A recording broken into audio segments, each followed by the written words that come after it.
O primeiro assunto do grande debate de hoje é a prorrogação da quarentena no estado de São Paulo. O governador João Dória anunciou a ampliação até o dia 10 de maio. O anúncio foi feito no mesmo dia da posse do novo ministro da Saúde, Nelson Taixe, em Brasília, quase na mesma hora ali. No discurso de posse, o ministro disse que a população está com medo dos efeitos da pandemia e elegeu a falta de informação como desafio para combater a doença. Afinal, o anúncio da prorrogação da quarentena hoje pode ser tratado como uma jogada política?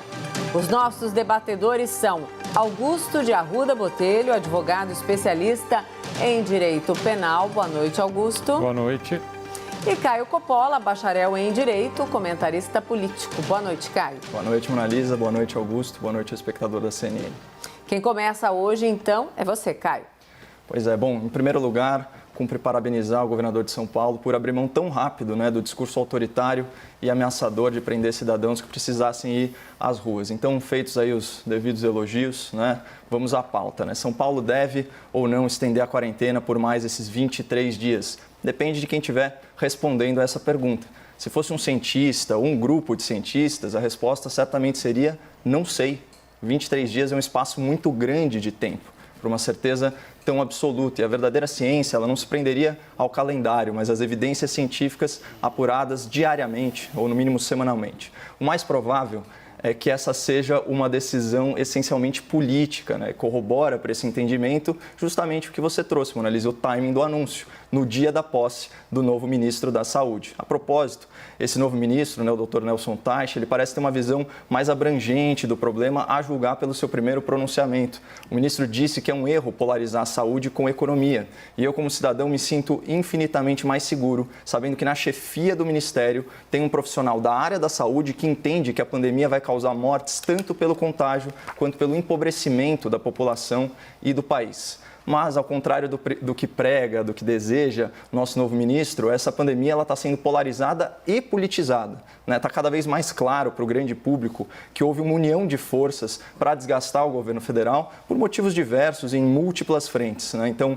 você tem a frente orçamentária, a fiscal, a judicial e também perante a opinião pública. Eu queria falar com vocês um pouquinho dessas 4 fontes de desgaste político. Primeiro, o desgaste orçamentário, falando do sequestro das verbas discricionárias dos ministérios pelo Congresso. Isso antecedeu a pandemia. Desgaste fiscal. O governo federal ficou obrigado a bancar a queda de arrecadação de estados e municípios que não precisam oferecer nenhuma contrapartida. Desgaste judicial. O STF privilegiou estados e municípios, já falamos disso aqui, quantas definições sobre isolamento social. Então, esvaziando o poder de ação do Executivo e do Ministério da Saúde. Traduzindo para o espectador, o presidente não pode mais te autorizar a voltar a trabalhar. Quem manda nisso agora é o seu governador e o seu prefeito. Finalmente, tem o desgaste perante a opinião pública. Qualquer figura que se antagonize ao presidente recebe a atenção da imprensa e é vista com bons olhos. Qualquer defesa que o presidente faça da flexibilização do isolamento é vista como irresponsável e negacionista. Então, nessa pandemia, o Brasil está operando naquela velha lógica. O inimigo do meu inimigo é meu amigo. Isso seria muito válido se o inimigo fosse o vírus. O problema é que o real adversário de muita gente parece ser o presidente da República.